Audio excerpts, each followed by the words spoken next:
I'm sorry about that, guys. My internet had a bit of a fit then during the stream.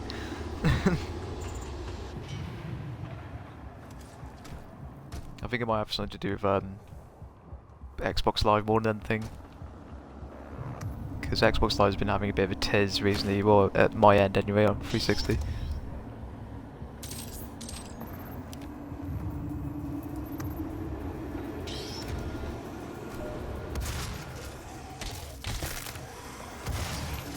Yeah! Take it!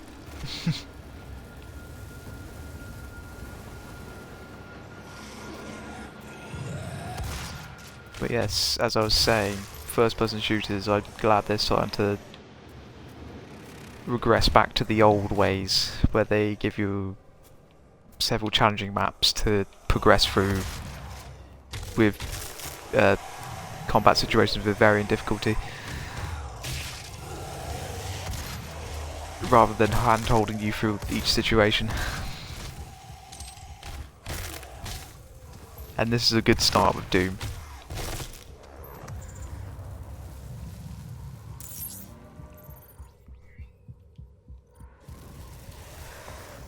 Not to say that this game doesn't have its fair share of moments of where it just stops you in one place, but it only happens around 3 or 5 times. 3 or 4 times even. Yeah, blah blah blah.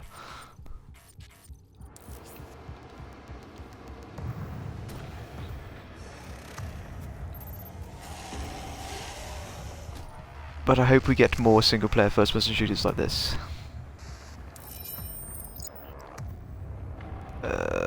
Yeah. I tend to use charge burst more than anything with the shotgun.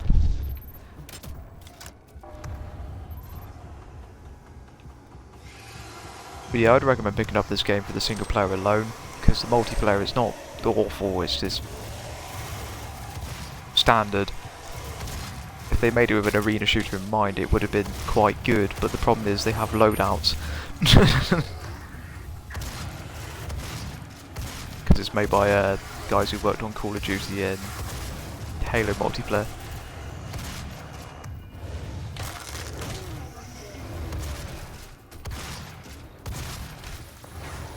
I think they're called Total Infinity. They worked on Call of Duty Ghosts multiplayer and Halo the Master Chief Collection multiplayer, hence why the presence of loadouts and the sort of generic cookie cutter stuff that you see in the multiplayer. Need more ammo for my shotgun.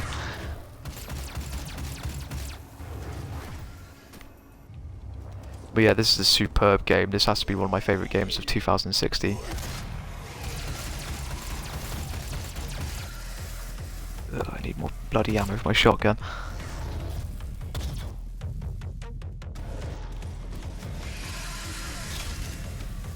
And this game is not for the faint of heart in terms of its difficulty. This game will kick your ass, especially in the later stages of the game.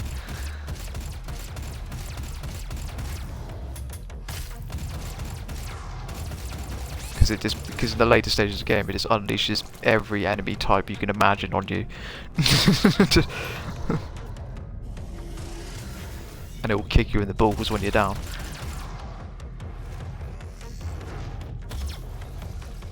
Need more ammo for my shotgun. There we go. That's the Badger.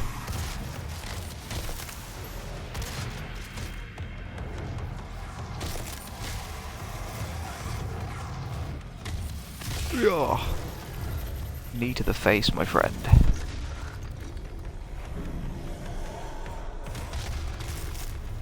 You don't even need to shoot the zombies, you just hit the right stick and just do a glory kill instantly. But they're quite good if you need help, if you just want to leave them around for a bit, because they don't really cause any major harm. So you just need to leave them straggling around. Because the glory kills add a bit of strategy to this game. Because enemies dispense health that way. And when you get the chainsaw later on, it gives you ammo and stuff.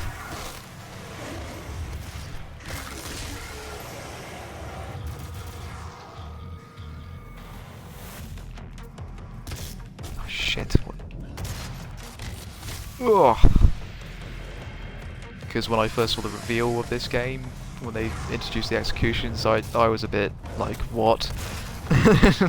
But no, they're not too intrusive, and it's just like bang, a few seconds, bang, a few seconds like that.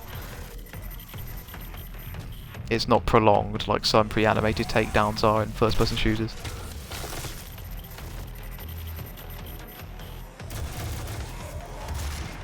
Because even I cringed a bit at the trailer back in 2014. I was just like, what?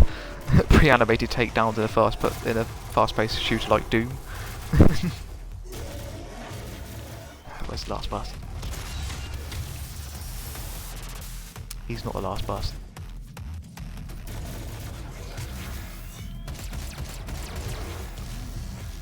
Take a charge shot from me, you bastard.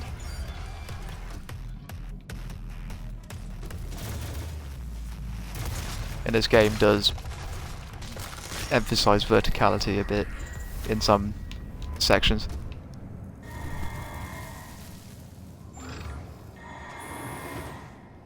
Open the door.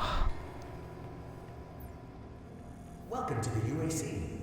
Now 221 accident-free days. That's reassuring, thank you.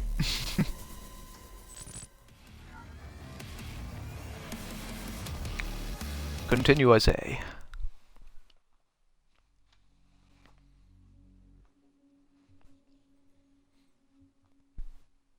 But no, when I have to say that my expectations were quite low for this game, because I thought, nah, it's going to be generic and cookie cutter. But no, it completely blew me away when I reviewed it. I was pleasantly surprised.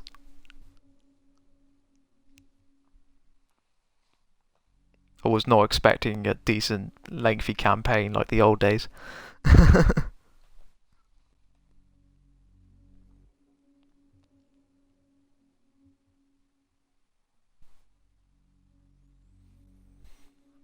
If any of you lot remember, what is perhaps your favourite first-person shooter from the 90s or early 2000s? If you're that old.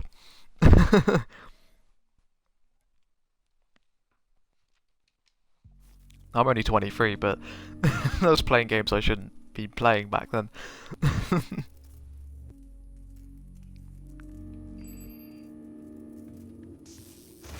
Hello, Because I remember playing Quake in the late 90s and I was like, what? After running diagnostics on the Praetor suit, 7 years old? 5, 6, 7 years old? I can't remember, but... will assist in upgrading your arsenal at an The original Quake and Quake 2 were awesome. Which is a series I hope they revisit soon, id Software. Oh, come on, these are the parts that annoy me when they just lock the door for a bit and explain stuff. Yeah, blah blah blah, I get it, I've got a 3D map. All entrances not operational.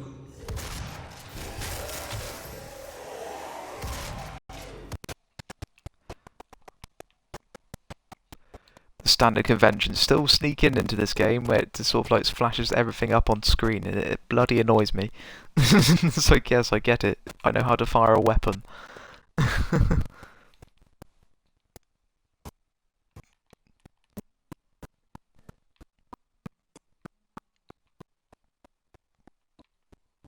For God's sake.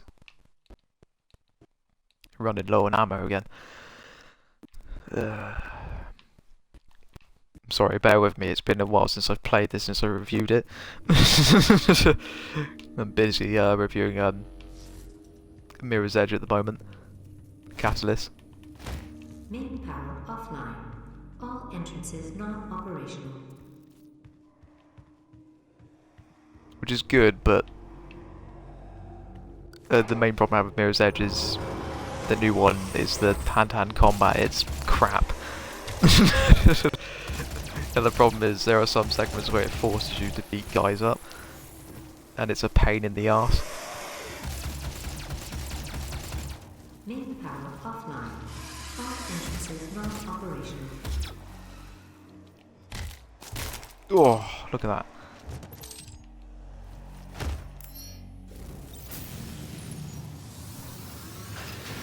Main power online.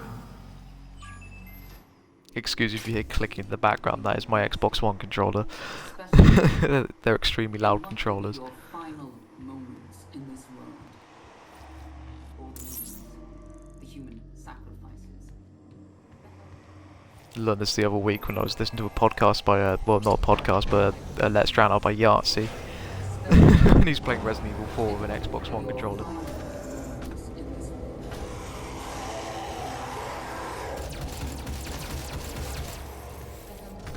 No, not that way, that's the way I came.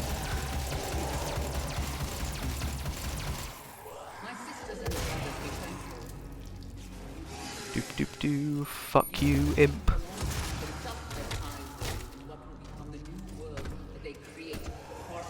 So what are you lot up to with your Saturday night? Besides watching me, if you are. Shit.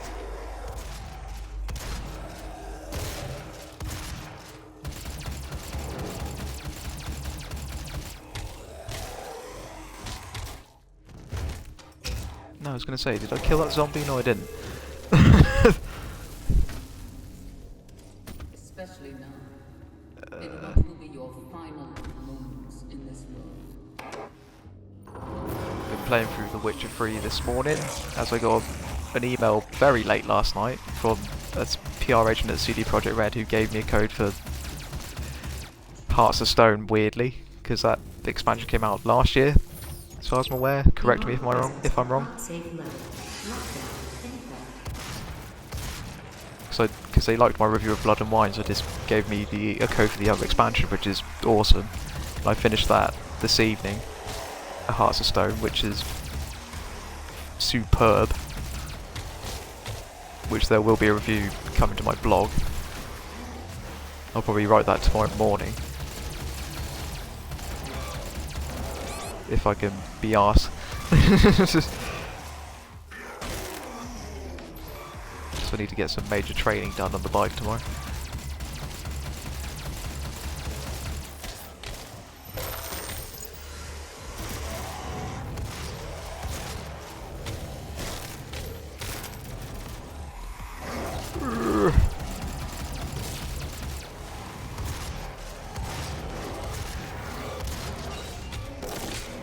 Shit. Run out of ammo again. There's some ammo.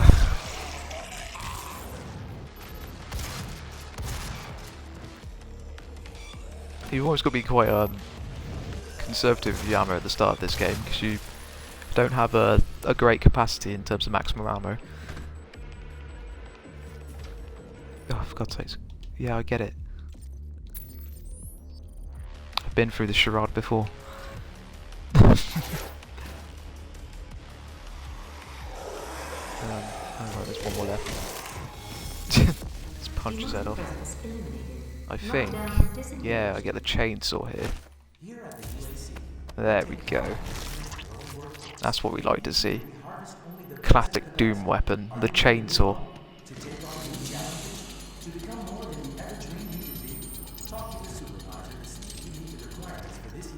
This is what you use if you run low on ammo. So basically what you do, it runs a certain amount of fuel, and it takes a certain amount of fuel to kill certain enemies.